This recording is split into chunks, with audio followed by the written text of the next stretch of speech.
En las insuficiencias aórticas severas, el volumen regurgitante puede ser igual al volumen eyectivo total, ¿no? La insuficiencia aórtica, entonces, determina una sobrecarga de volumen del ventrículo izquierdo. Es decir, la regurgitación de sangre hacia el ventrículo izquierdo durante la diástole establece una gradiente de presión diastólica entre aorta y ventrículo izquierdo en perjuicio del ventrículo izquierdo, determinando fundamentalmente sobrecarga de volumen del ventrículo izquierdo. Entonces hay un aumento del volumen del ventrículo izquierdo, hay un aumento del volumen de eyección, como acabamos de decir. Se produce además una reducción de la presión aórtica diastólica, de la presión arterial diastólica aórtica, ¿como consecuencia de qué? ¿Como consecuencia de qué? Como consecuencia de que, debido a la sobrecarga de volumen del ventrículo izquierdo, el principal mecanismo compensatorio de esta sobrecarga de volumen es el aumento de la precarga. Y el aumento de la precarga determina un incremento de la cavidad ventricular, una dilatación del ventrículo izquierdo. A su vez, por cada latido, el ventrículo izquierdo tiene que incrementar su presión arterial o la tensión de la pared por cada eyección que realiza el ventrículo izquierdo. De manera que en la insuficiencia aórtica no solamente está incrementada la precarga, que determina aumento de la cavidad del ventrículo izquierdo, sino también está aumentada la tensión sistólica de la pared. Entonces está aumentada la precarga. Y si aumenta la tensión sistólica, ¿qué se produce? La tensión de la pared, ¿qué se produce? Entonces está aumentada precarga por aumento del volumen, por aumento de la sobrecarga diastólica, y está incrementada la poscarga por aumento de la tensión sistólica de la pared al momento de generar un aumento de la presión intraventricular para producir la expulsión. Entonces, el aumento de la tensión de la pared, ¿qué determina, doctores? Lo hemos hablado ayer. ¿Qué determina?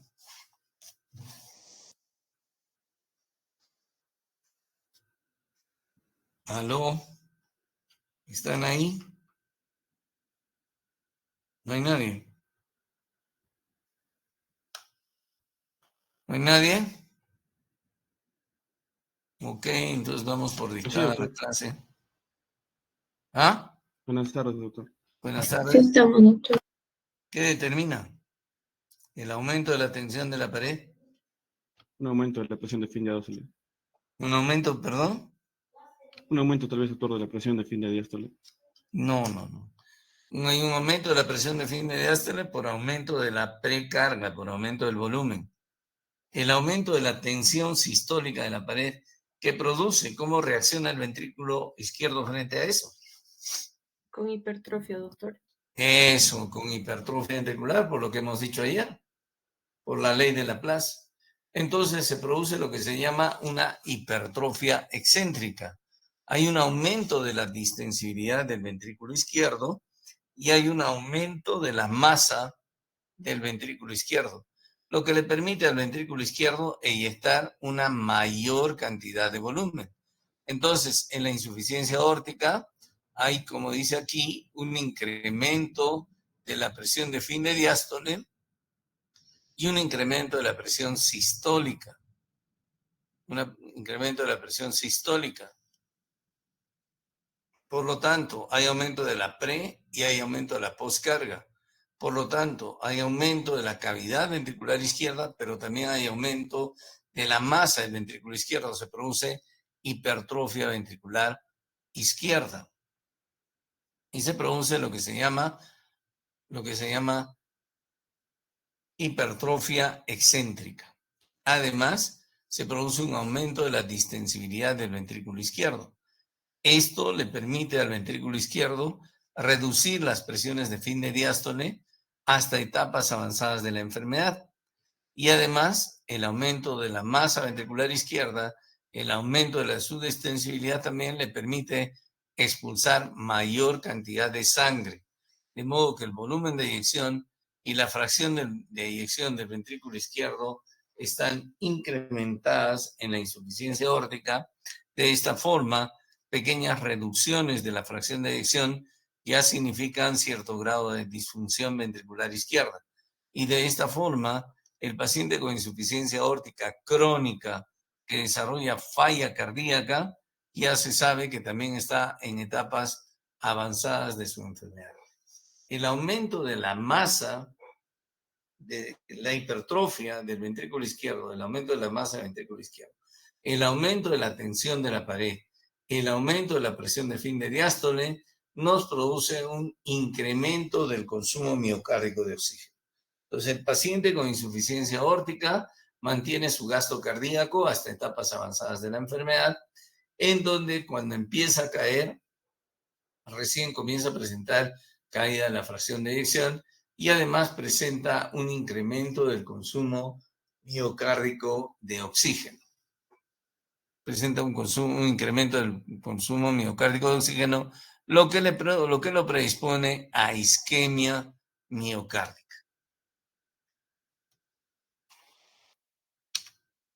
Entonces, de esto es más o menos de lo que estamos hablando. La sobrecarga de presión, como ocurre en la estenosis aórtica, nos produce una hipertrofia concéntrica, mientras que la sobrecarga de volumen, como ocurre en la insuficiencia aórtica, nos produce una hipertrofia excéntrica. La hipertrofia concéntrica, caracterizada casi exclusivamente por un incremento de la masa ventricular y una reducción de la cavidad ventricular, mientras que la hipertrofia excéntrica, caracterizada por un incremento también de la masa, pero un incremento de la cavidad ventricular. En ambos casos, eventualmente, la hipertrofia se vuelve en un mecanismo compensatorio inadecuado, mal adaptativo, que predispone a pérdida de miocitos, sea por isquemia, que se produce en ambas situaciones, y porque la hipertrofia favorece apoptosis y fibrosis. Ambos casos finalmente pueden terminar en un ventrículo sumamente dilatado, con paredes que no se mueven, no se contraen y muy adelgazadas, y desarrollar insuficiencia cardíaca, como conocemos, con todos sus signos y síntomas. Entonces, la insuficiencia aórtica crónica se caracteriza por lo que acabamos de mencionar, un aumento de la cavidad ventricular, un aumento de la hipertrofia de la masa ventricular que produce hipertrofia ventricular izquierda, y esto un aumento de la distensibilidad del ventrículo izquierdo, lo que le permite mantener las presiones de fin de diástole o ligeramente incrementadas hasta etapas avanzadas de su enfermedad. Y el paciente, debido a la distensibilidad incrementada del ventrículo izquierdo, soporta inclusive insuficiencias aórticas severas por varios años y permanece como consecuencia de ello asintomático. En cambio, en la insuficiencia aórtica aguda, de la misma forma que en la insuficiencia mitral aguda, el ventrículo izquierdo no es distensible o su distensibilidad es normal o disminuida. Esto hace que aumente notablemente la presión intraventricular y esta se transmita en forma retrógrada hacia la aurícula izquierda y de allí a la circulación venosa pulmonar y el paciente desarrolle congestión pulmonar aguda o edema agudo de pulmón agudo, ¿no? Edema agudo de pulmón y shock cardiogénico inclusive. De manera que la insuficiencia aórtica aguda se caracteriza por edema agudo de pulmón o congestión pulmonar, mientras que la insuficiencia aórtica crónica no hace falla cardíaca, sino hasta etapas avanzadas de esa enfermedad. Hay que recordar que a diferencia de la insuficiencia mitral, en la insuficiencia aórtica el ventrículo izquierdo se vacía en una cámara de mayor presión que la de él, ¿no? Es decir, se vacía en la aorta y por eso aumenta su fuerza de contracción, incrementando su cavidad y su masa muscular. 3/4 de los pacientes con insuficiencia aórtica pura son varones.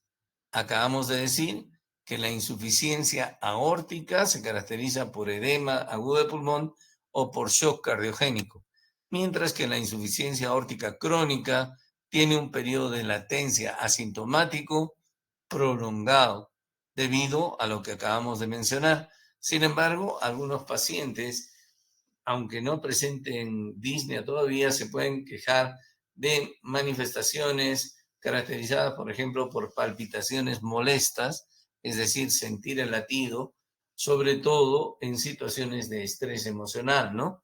Aumento de la fuerza de contracción en situaciones de estrés emocional. Algunos pueden experimentar movimientos de la cabeza o pueden experimentar cefalea temporal debido a la distensión de las arterias temporales.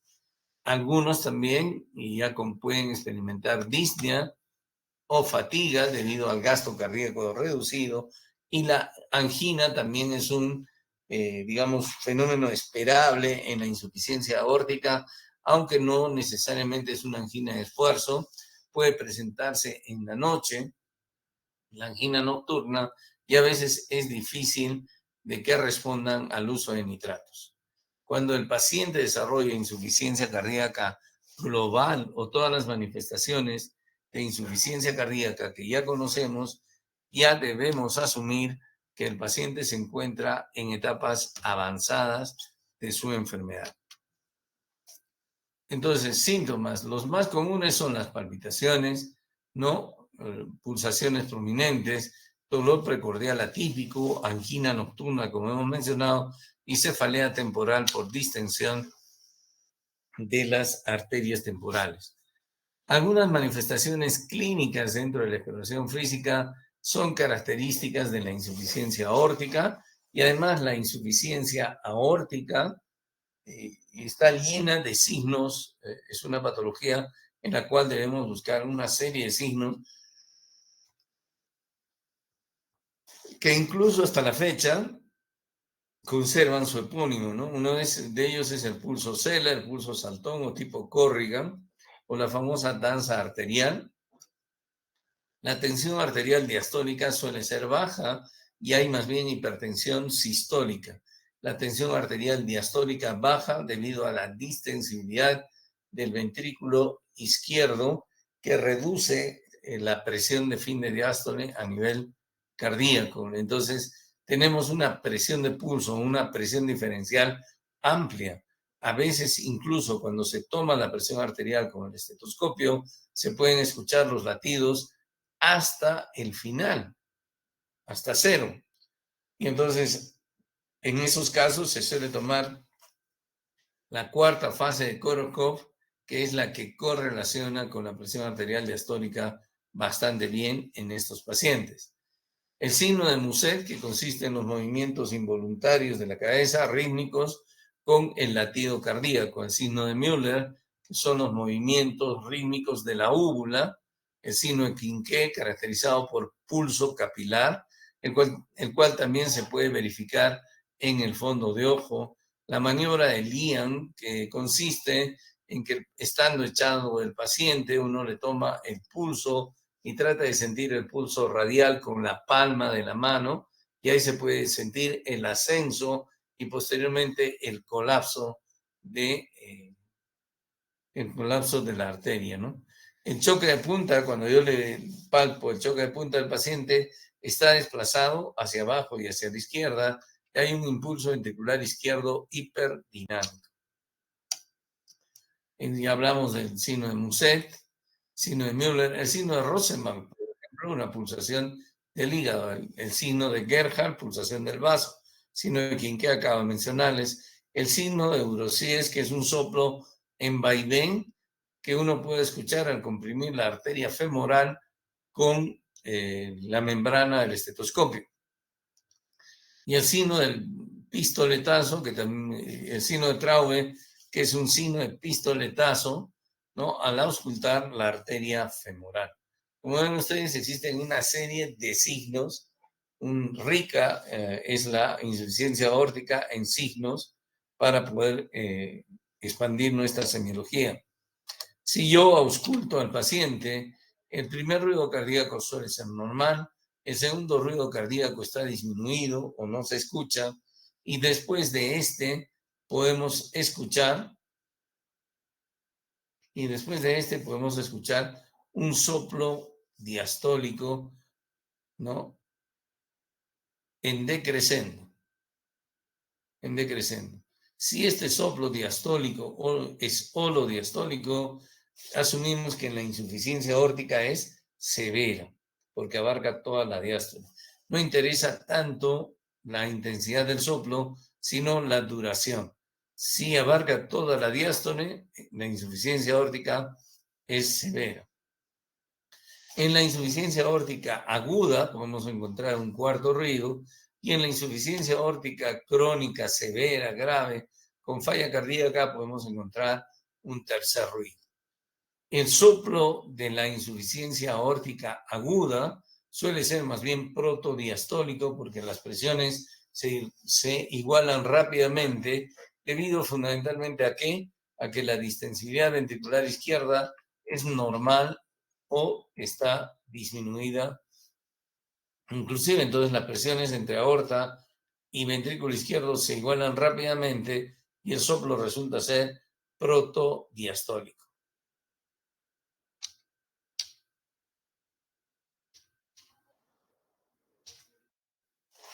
El soplo resulta ser entonces, como les decía, protodiastólico. En la insuficiencia aórtica aguda también es muy importante saber que la presión arterial diferencial no es muy amplia. No es muy amplia debido a que no hay dilatación del ventrículo izquierdo que permita la caída de la presión arterial diastólica.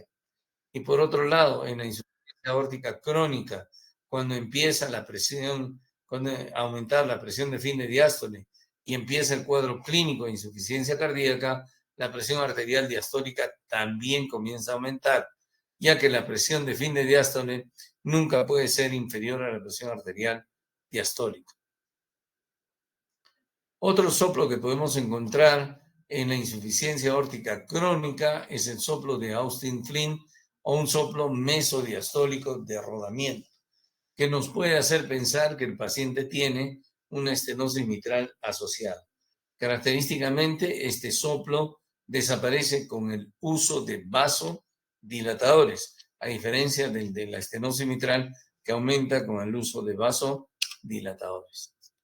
El electrocardiograma del paciente con insuficiencia aórtica, a diferencia del paciente con estenosis aórtica, usualmente muestra hipertrofia ventricular izquierda y evidencia de sobrecarga. La radiografía de tórax muestra una cardiomegalia importante, y dependiendo de la causa de la insuficiencia aórtica, por ejemplo, si la causa es una enfermedad de la raíz aórtica, podemos encontrar dilatación de la raíz aórtica. Entonces, el electrocardiograma de un paciente con insuficiencia aórtica es mucho más posible que nosotros encontremos esto, hipertrofia ventricular izquierda. Además, en este electrocardiograma estamos encontrando alguna otra cosa más. ¿Alguien me podría decir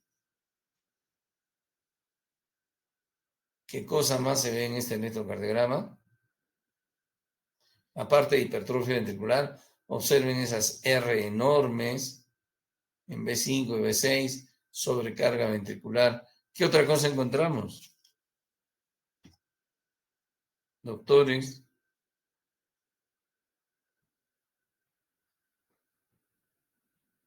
¿Aló? ¿Están ahí? Doctor, buenas noches. Hola, doctor. Podemos encontrar también En este electro. Sí, parece fibrilación auricular, doctor. Eso, fibrilación auricular.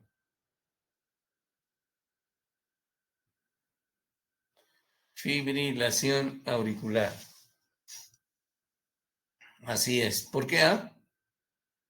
¿Por qué, doctor Moreno? En la imagen se ve, doctor, pues que ha desaparecido las ondas P. No hay ondas P, ¿qué más?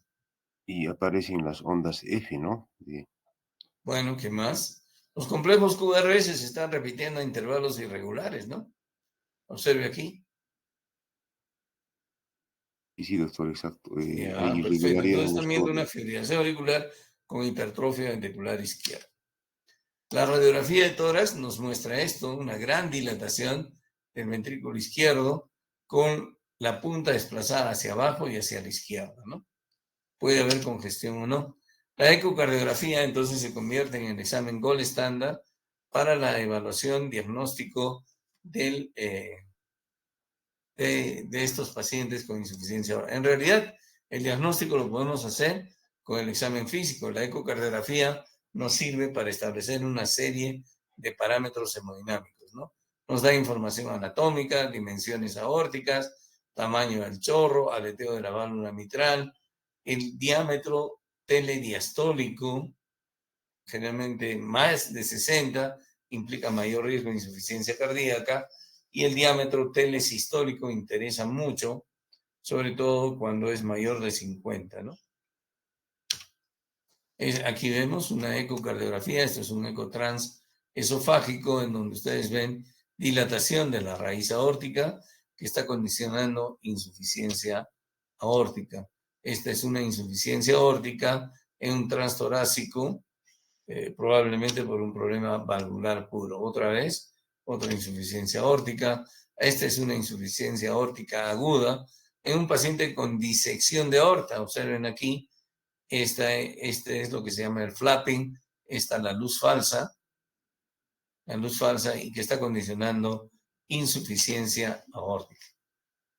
Muy bien, entonces, en pacientes, observen lo que dice la guía, en pacientes con signos y síntomas, es decir, no por soplo, sino solamente, no por soplo solamente, sino con signos y síntomas de insuficiencia aórtica, el ecocardiograma transtorácico está indicado para la evaluación de la causa y la severidad de la insuficiencia o de la regurgitación. Podemos tener información sobre el tamaño del ventrículo izquierdo, la función sistólica y probablemente nos informe acerca de la necesidad de la intervención. En pacientes con válvula aórtica bicúspide o con dilatación conocida de los senos aórticos o de la aorta ascendente, también está indicada la ecocardiografía transtorácica para evaluar la presencia y severidad de insuficiencia aórtica. Entonces el examen lo hacemos con la ecocardiografía. En cuanto al tratamiento, es importante hacer profilaxis de endocarditis. Si yo sé que mi paciente tiene insuficiencia aórtica, utilizar IECA y vasodilatadores no están indicados para tratar la insuficiencia aórtica per se, por sí mismo, no están indicados. Pero si mi paciente, además de insuficiencia aórtica, tiene hipertensión arterial, utilizar el tratamiento de la hipertensión arterial dado por las guías, especialmente ECA inhibidores, resulta útil. Cuando yo le indico cirugía al paciente con insuficiencia aórtica, como en todas las valvulopatías, cuando tiene síntomas. Antes de los síntomas es un poco el trabajo del cardiólogo, pero ustedes pueden saber si su fracción de eyección es menor de 50, algunas guías dicen 55, si el diámetro telesistólico es mayor de 50, aquí dicen 55, y en caso de aneurisma, cuando este tiene 55 milímetros o 5 centímetros. La insuficiencia aórtica aguda se trata con la cirugía urgente. Entonces, ¿qué dice la guía? Como dice aquí, no hay evidencia, lo que les acabo de decir, que el uso de drogas vasodilatadoras reduzcan la insuficiencia aórtica o alteren el curso de la enfermedad, ¿no? En ausencia de hipertensión. Si el paciente tiene hipertensión, hay que darle el tratamiento. ¿Y qué tratamiento? Las recomendaciones de las guías para hipertensión e insuficiencia cardíaca aplican para los pacientes con insuficiencia aórtica crónica sintomática, así como para la población en general. Entonces, si mi paciente tiene hipertensión e insuficiencia cardíaca, tengo que darle tratamiento de cualquier cosa, pero basado en basado en las clínicas, en las guías de práctica clínica. En pacientes sintomáticos, quienes son candidatos para cirugía, la terapia médica no sustituye. O sea, si mi paciente es sintomático, tengo que mandarlo a cirugía sí o sí. Puedo ayudarlo con la medicación, puedo ayudarlo, pero tiene que ir a cirugía. Sin embargo, la terapia médica es útil, como dice aquí, para aliviar los síntomas en pacientes quienes están considerados que están en muy alto riesgo quirúrgico debido a su condición o a comorbilidades. La terapia médica, especialmente los inhibidores o los dihidropirínicos o los calcio-antagonistas tipo de dihidropirínicos, pueden proporcionar mejoría sintomática en individuos con insuficiencia aórtica crónica, en quienes la cirugía no es factible, ¿no? El valor de los inhibidores o de los calcio-antagonistas dihidropirínicos para retrasar la cirugía en presencia de insuficiencia aórtica moderada o severa en pacientes asintomáticos no está establecido. Por lo tanto, no hay por qué usarlo a menos que el paciente sea hipertenso. En pacientes quienes van a cirugía pero continúan sufriendo de insuficiencia cardíaca o hipertensión, los ECA inhibidores y los ARA2 y los beta bloqueadores son útiles. Hay que tratarlos con los fármacos de insuficiencia cardíaca. Muy bien, la insuficiencia aórtica, si es severa y está sintomática, vamos a cirugía.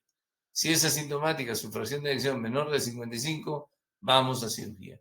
Si va a ser sometido a otra cirugía cardíaca, le reemplazamos la válvula. Entonces, importante, síntomas de insuficiencia cardíaca o evidencia de falla cardíaca, lo mandamos a cirugía. Nuevamente, que dice la guía, en pacientes sintomáticos con insuficiencia aórtica severa, la cirugía de la válvula aórtica está indicada independientemente de la función sistólica. Es decir, si el paciente ya tiene síntomas, hay que operar. En pacientes asintomáticos nos fijamos en su fracción de eyección y en el diámetro de fin de sístole, ¿no? En ese diámetro de fin de sístole mayor de 50, como ven ustedes ahí. Los europeos son más sencillos, ¿no? ¿Qué hacen? El paciente tiene un crecimiento de la aorta ascendente significativo, sí, cirugía. El paciente tiene insuficiencia aórtica severa, sí. ¿Tiene síntomas? Sí, cirugía. El paciente no tiene síntomas, me fijo su fracción de eyección, su volumen, su diámetro de fin de sístole, no tiene ninguna de esas cosas, sí, cirugía. Más sencillo. Muy bien. Los europeos dicen lo mismo. ¿Qué hacemos? Otra vez, dicho de la misma forma, crecimiento significativo de la aorta, sí, cirugía. Insuficiencia aórtica severa, sí. ¿Tiene síntomas? Cirugía. ¿No tiene síntomas? Esos parámetros. Si no, seguimiento. Entonces, si el paciente tiene enfermedad de la aorta, se le cambia la aorta ascendente, se pone un tubo, generalmente valvado, con una prótesis valvular, se reimplanta los coronarios, y si no, se hace el reemplazo de la válvula aórtica. ¿Tienen ustedes alguna pregunta?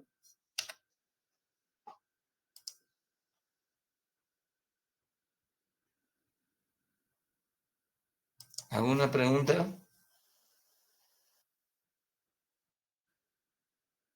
Doctor, una consulta. Sí. En los dos casos es el mismo tratamiento, en la aguda y en la crónica, doctor. ¿En qué sentido? Por ejemplo, en la crónica se supone que el paciente está por mucho tiempo asintomático, ¿no? Mientras esté asintomático y no tenga evidencia de falla cardíaca, es decir, no caiga su fracción de eyección o su ventrículo no se dilate, ese paciente no necesita cirugía. Gracias, doctor. Cuando empieza a hacer síntomas o en la ecocardiografía usted le encuentra fracción de eyección reducida, menor de 55, o un diámetro de fin de sístole de 55 o más, o un ventrículo izquierdo de 70 milímetros o más, los americanos dicen de 60, hay que plantear cirugía. Así esté asintomático.